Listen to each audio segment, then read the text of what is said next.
in the sustainability space, the environmental sustainability space, I think it's a shared responsibility. I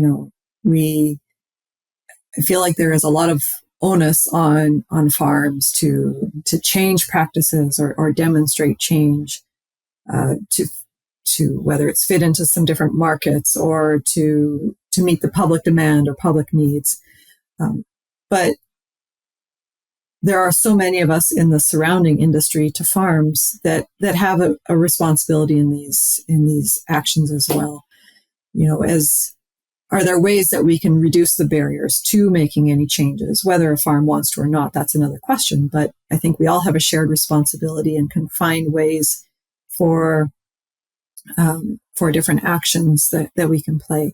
A very simple one is just even simply, I'll use the example of incorporating cover crops into an operation, an integrated crop and livestock operation. The use of cover crops, right, is a precursor to lowering the carbon footprint for feed production, and depending how you count it, different ways. Does a vet have a role in cover crop adoption? Well, I'm not sure, but at a minimum, it's knowing that that's how that fits into a sustainability plan or a sustainability metric and how it changes it. But if it's, a decision about using a specific antimicrobial or feed additive, right? Vets and nutritionists have a different role, and then perhaps someone on the structural side, less of one, and it's more just that knowledge of what it is versus making a decision. And so I like to explore what this shared responsibility is, so that the onus is not just solely on the farms, it's on us as an industry as a whole that want to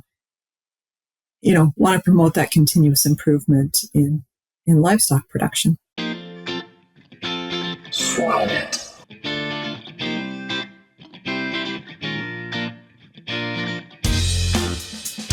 Hello, everyone, and welcome to Swine It Podcast.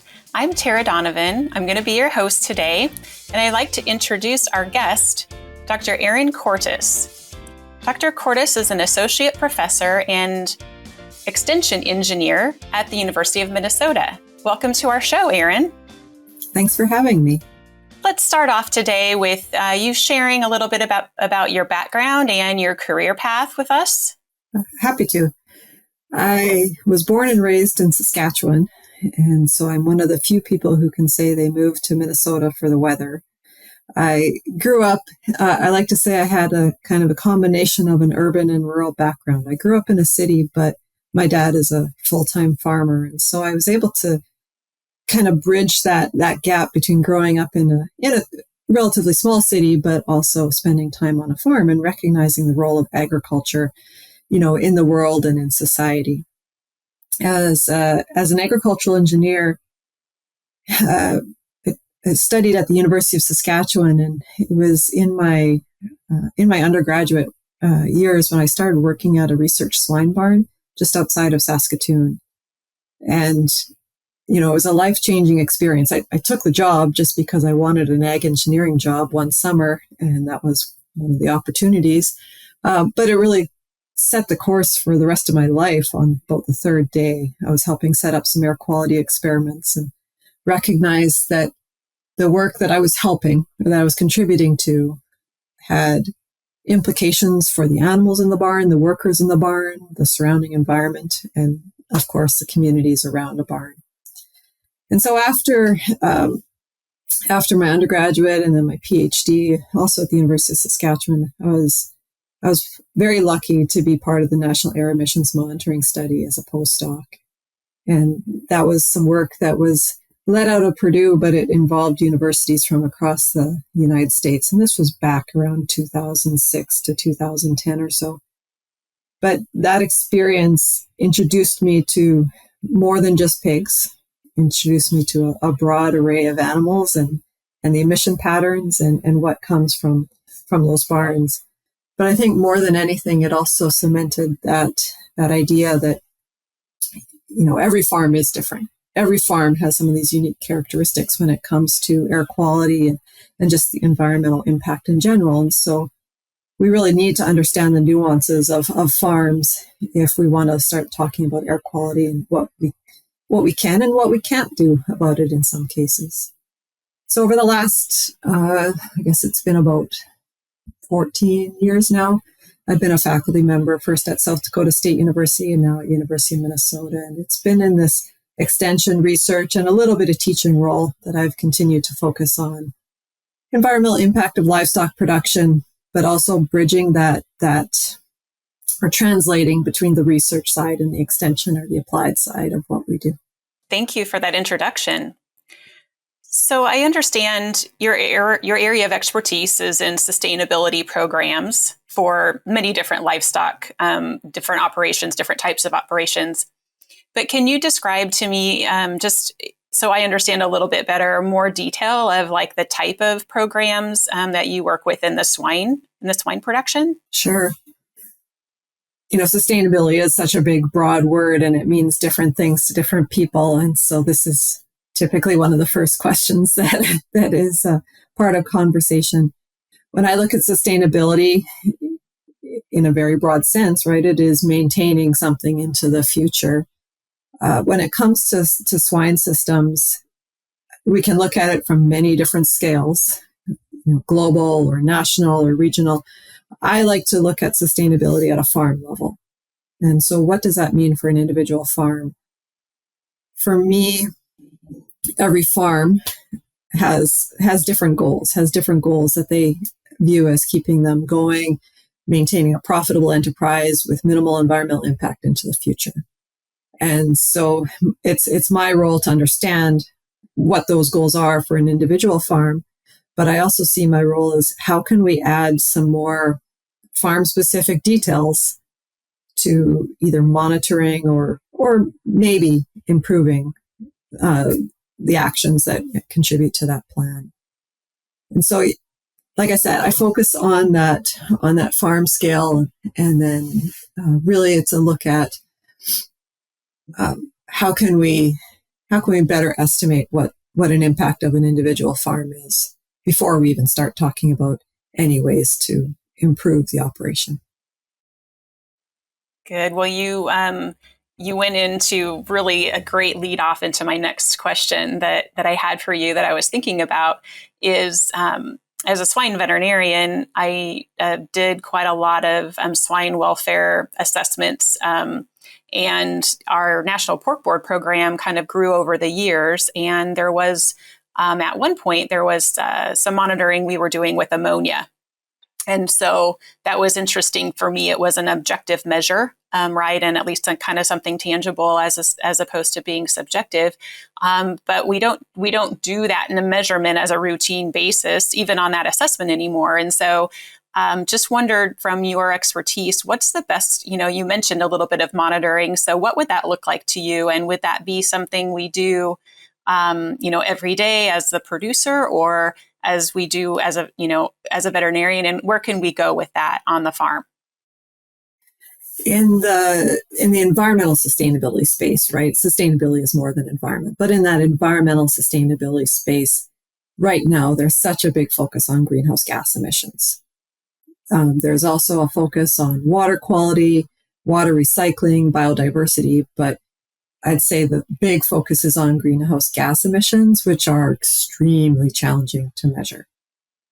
And, in my career, I've done several different monitoring campaigns for different barns, but it's a very labor intensive and expensive process to do.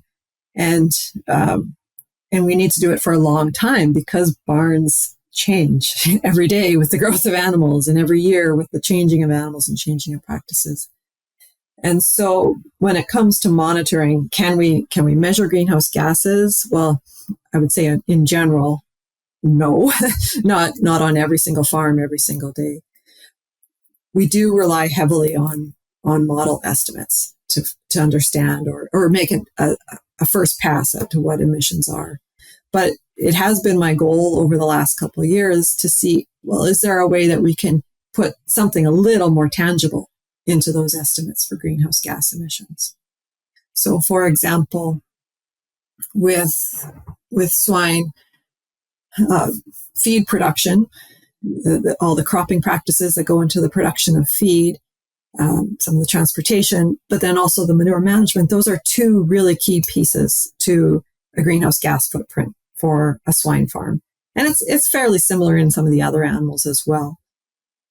And so on that manure side, is there something on farm that we can measure that's specific to that farm? And maybe we still need to rely on some models to get to an actual emission rate, but get us a little bit closer and a little more farm specific. And do we have a silver bullet there? No, not yet, but I guess that has been the focus of several research projects over the last year. I tend to focus on manure-related projects because someone's got to, right? But that is a big piece to these emission estimates. And there are some things we can do with the manure, but it is just a product of a farm too. And so how can we work with that? So how about I change gears just a little bit? So part of your mission, I understand, is to gain farmer engagement in sustainability programs. And, how do you go about doing that? What's your goal there? And maybe even other swine industry stakeholders like myself, how do you get our attention on communicating the important information around sustainability? That has been a big focus of my extension work over the last couple of years as well. Did some work with swine farms, and right now I'm working with dairy systems in our region. I do feel that sustainability is a very personal journey for a farm, and I think that's an important aspect for me to recognize, and an important assumption that I go into these conversations with. But I also think that we need to be active in this journey. But when you start a journey, you need a starting point. For that starting point, in my opinion, is some form of baseline calculation. The swine industry over the years has developed several different calculators or versions of a calculator to figure out what is that starting point for some environmental sustainability metrics. And so focus of the projects that I've been involved with has been just simply in understanding what those starting points are. From some experience working with swine farmers in this region over the last 5 years or so, these calculations aren't necessarily commonplace. They're growing in popularity and growing in use. But when we first started, there weren't a lot of people that had that baseline as a starting point. And I felt that the power in seeing those numbers, as crude as they are, frankly, right? Because they are a lot basically model based. Starting with that number, it gave a glimpse into what is being used in these baseline metrics. And so it introduces the conversation that a footprint is more than just the manure storage. A footprint is more than just the electricity used on a farm. A carbon footprint, greenhouse gas footprint, can include the feed production, the manure storage, all the energy use that goes into that live animal production. And it broadens the conversation and also helps identify where are not necessarily the priority areas, but what are the different contributions to different areas. And so I felt that was illuminating for a lot of people when they first saw footprints. To keep moving in this journey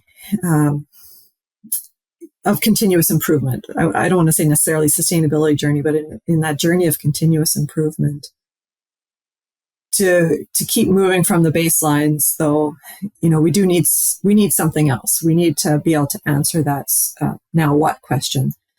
And many of the commodity groups have looked at comparing, a farm footprint relative to a regional average or a national average. And that gives some guidelines as to where a farm is relative to others.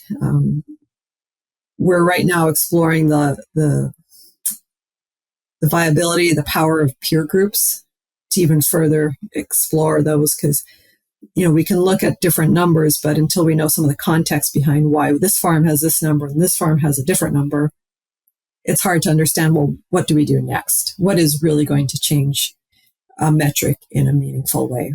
And so that's been the course of this, the work I've been doing on the extension front and sustainability is really starting with with baselines, understanding what they are, and then now, what do we do to move forward from there?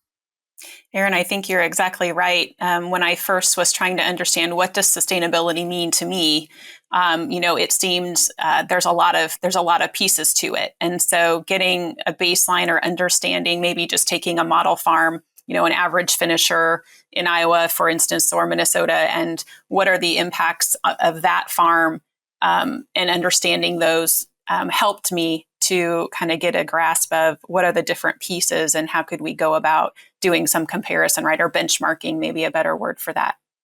So, yeah, one of the challenges we always come back to is that there is oftentimes this big, huge focus on greenhouse gas emissions, but it is more than that. The environmental impact is more than greenhouse gas emissions. And we don't necessarily have an even set of tools for different environmental impacts at this point. But that's where these conversations and, just more conversation versus just telling, right? More conversation about impacts has a lot of place.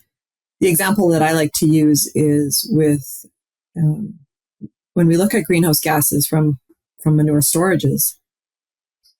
If we can remove manure more frequently from a manure storage, we can reduce the greenhouse gas footprint for a farm, actually fairly substantially. And so it looks like a win. It's something that we're already doing. We just need to do it more often. But that comes with water quality concerns, and our manure management practices.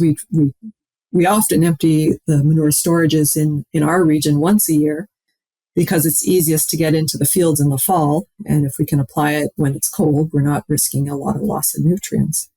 If we go in the summer or spring, in the wet season, there's some waterborne loss risks that need to be part of this conversation too, right? And so trying to balance these different goals in sustainability conversations, it really does take conversations and looking at both problems and solutions from different aspects.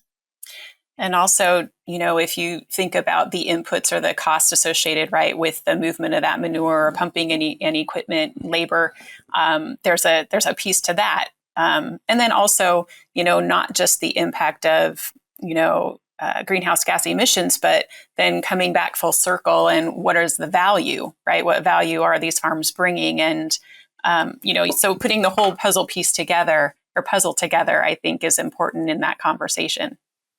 And we haven't even touched on biosecurity, right? That falls under this whole umbrella as well. And all of these different actions that we have on farms have biosecurity implications too. Yes, you actually led right into my other question. How could I be a veterinarian doing this interview without asking about biosecurity? So, just in your words and your perspective, where do the two meet, right? Where biosecurity is also, one of these, big words that we use that encompass a lot of different things. And so tell me your view of how sustainability, collides with biosecurity. I think where the rubber meets the road for that question is that a footprint or our environmental impact, we often express relative to the amount that we're producing. So a footprint is the impact greenhouse gases produced or consumed in the production of something. And so that's what your numerator is in a footprint, but the denominator, what's on the bottom, is how much of something you're producing, the functional unit. So the pound of pork, the number of pigs, it can be different units.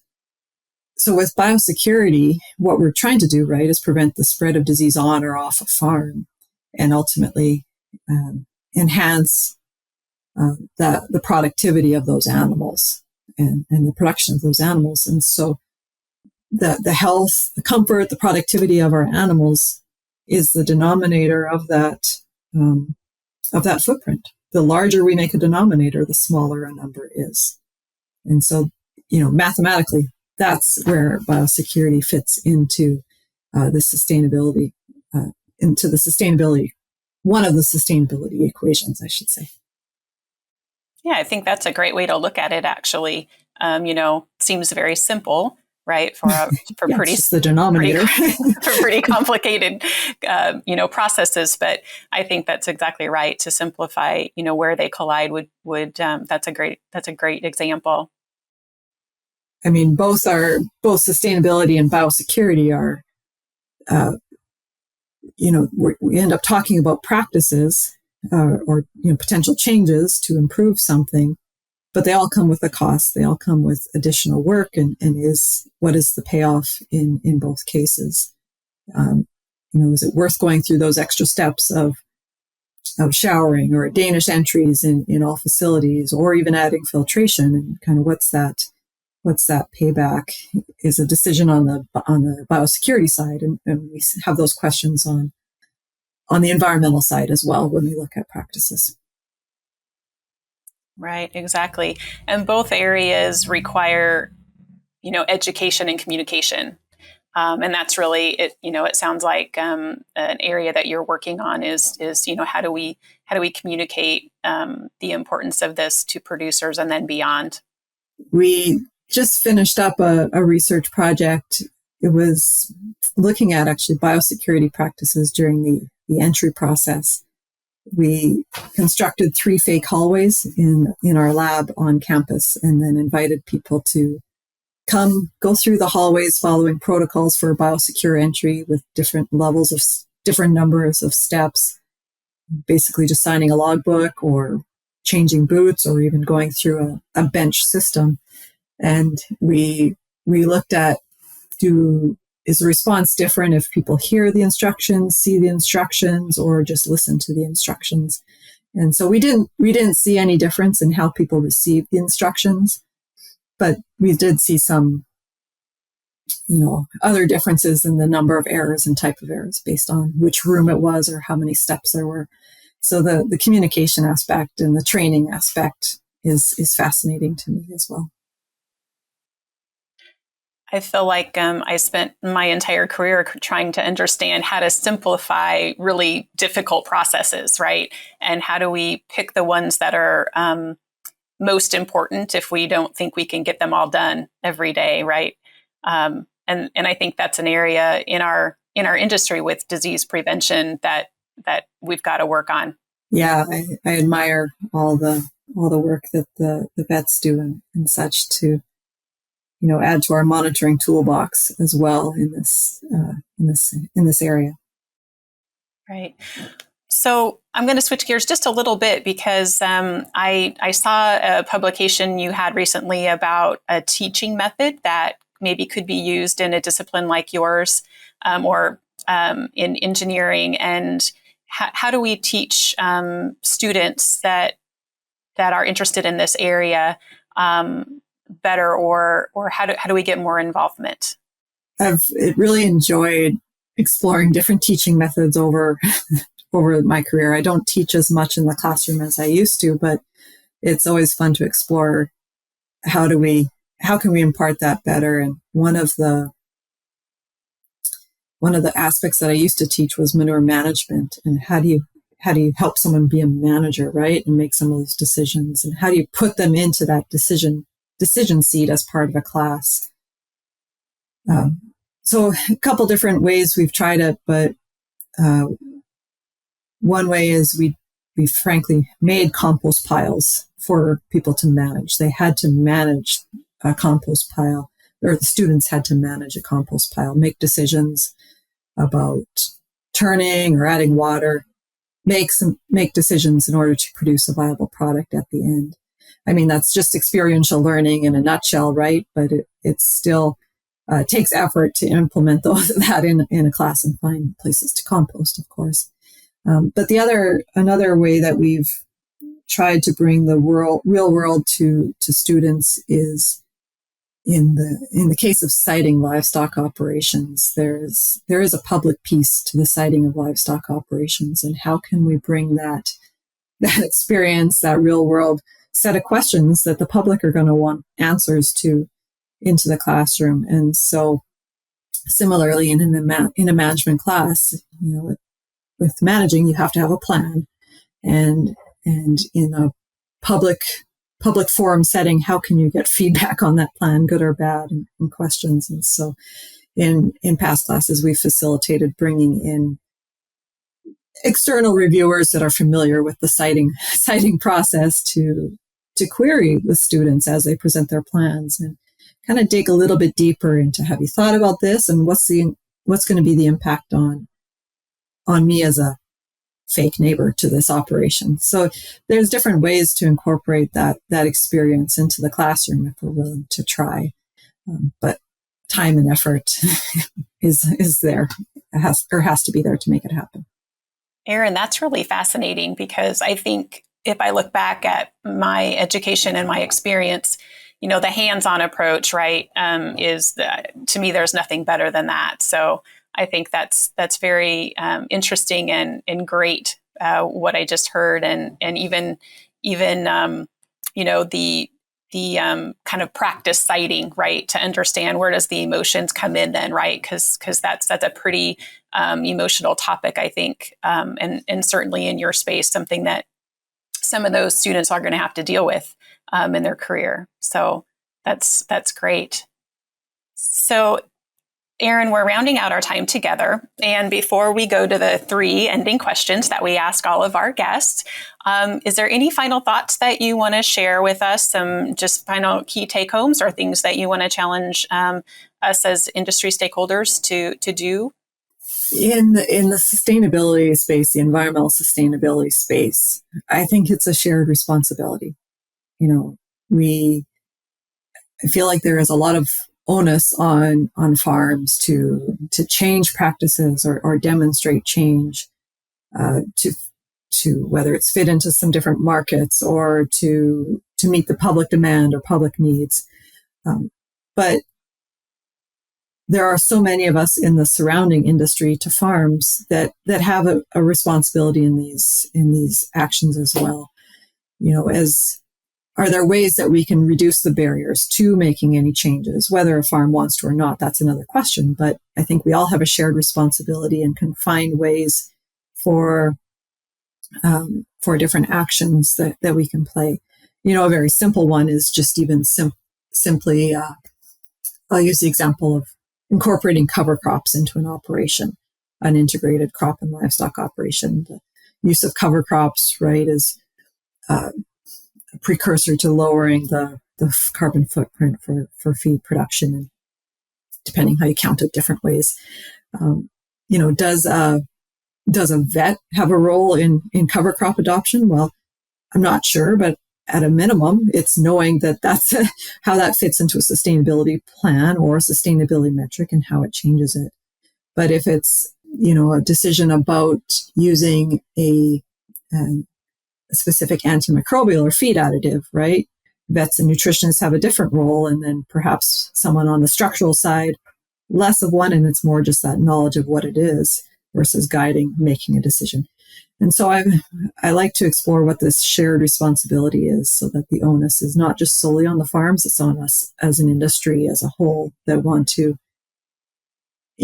promote that continuous improvement in livestock production.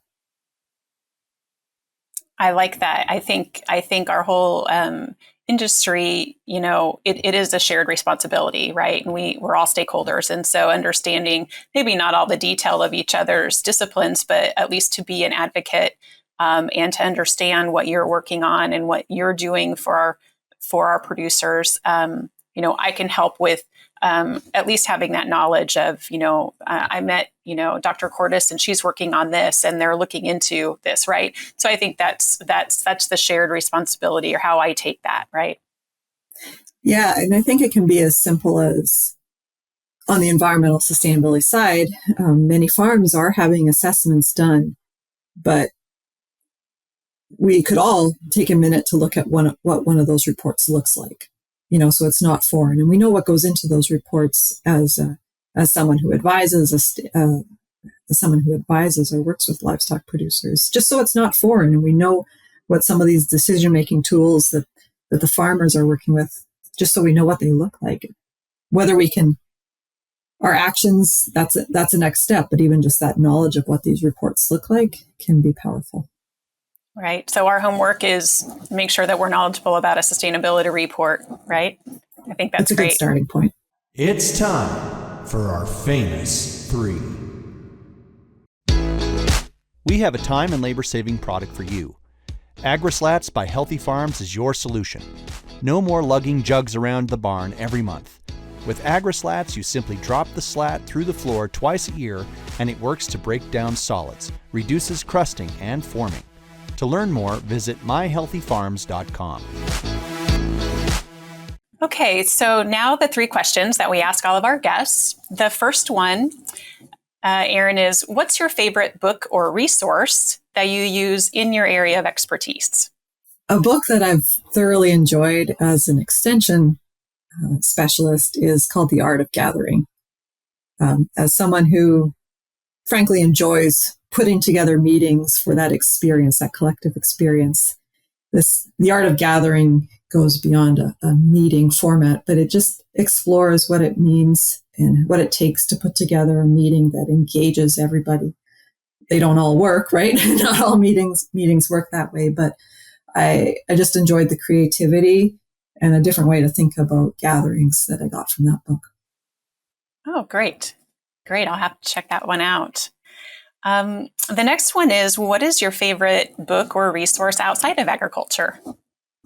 Something that you use or that meant something to you? Yeah, I do really enjoy reading. And I'll admit that I do much prefer reading fiction to nonfiction whenever I can help it. But to get away from work, I just love a good mystery novel to really pull my attention and keep my attention, but still keep me engaged and guessing all the time. Oh, that's great. So the last one, Erin, is share with us an attribute or characteristic that you feel sets successful professionals apart from others. I think we have to be willing to admit when we've made mistakes. We have to be willing to admit, if we made some wrong assumptions in a decision. I guess I've been told, especially by students, that they appreciate my honesty and my willingness to say, I made a mistake. I was wrong here. This isn't your fault. This was my guidance. But this is how we can move on. This is how we can move forward from this point. So some people will say, that's maybe not the best approach, but for me, it's worked well, and it's where I sit in this decision-making process. Well, and I think if we don't make mistakes, we won't learn, from what we try, right? So I think that's sort of a bit of the circle of learning and teaching and doing. But definitely humility and honesty is the best approach. So, well, I appreciate the time that you spent with us today. Again, this is Dr. Erin Cortus with the University of Minnesota, and thank you for listening to our Swine podcast today, and look forward to hearing what we have in store for next week. The journey of a hero has challenges, battles, and villains. But after the fight is won, new paths are open, and it's time to catch our breath and move forward. More powerful and super than ever.